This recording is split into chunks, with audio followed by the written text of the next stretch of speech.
கடந்த 150 வருஷமா இந்த சம்பவத்தை நாம ஒரு தெய்வீக அற்புதம் அல்லது மாயம் அப்படின்னு மட்டும்தான் சொல்லிட்டு இருக்கோம். ஆனா இத நாம இதுவரைக்கும் தப்பான ஒரு கோணத்துல பாத்துட்டு இருந்தோம்னா எப்படி இருக்கும்?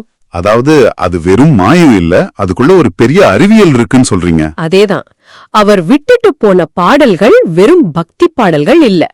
அது ஒரு கண்ட்ரோல்டு நியூக்ளியர் இம்ப்ளோஷனுக்கான, அதாவது ஒரு கண்ட்ரோல்டு நியூக்ளியர் இம்ப்ளோஷனுக்கான மிக துல்லியமான இன்ஸ்ட்ரக்ஷன் மேனுவலா இருந்தா உங்களால அதை நம்ப முடியுதா? கண்டிப்பா. சாதாரணமா கேட்டா இது ஏதோ சயின்ஸ் ஃபிக்ஷன் படத்தோட கதை மாதிரி தான் தோணும். ஆனா அறிவியலையும் ஆன்மீகத்தையும் நாம தனித்தனி ட்ராக்ல வச்சு பாக்குறத நிறுத்திட்டு ரெண்டையும் ஒன்னா இணைச்சு பார்த்தா இதுக்குள்ள இருக்கிற பிரம்மாண்டமான இயற்பியல் உண்மைகள் நமக்கு புரிய ஆரம்பிக்கும். உங்களை இந்த வியக்கத்தக்க ஆழமான தேடலுக்கு வரவேற்கிறோம். நீங்க இப்போ கேட்டுக்கிட்டு இருக்கிறது வழக்கமான ஒரு மேலோட்டமான தகவல் கிடையாது. இன்னைக்கு நாம அலச போகும் மூலக்கட்டுரை அண்டம், குரல், வள்ளலார், பூட்டை திறந்த மகா என்ஜினியர். ஆமா, ஒரு ஆன்மீகவாதியாக ஒரு பெரிய ஞானியாக மட்டுமே நாம பார்த்து பழகிய வள்ளலார இந்த ஆதாரம் ஒரு அணு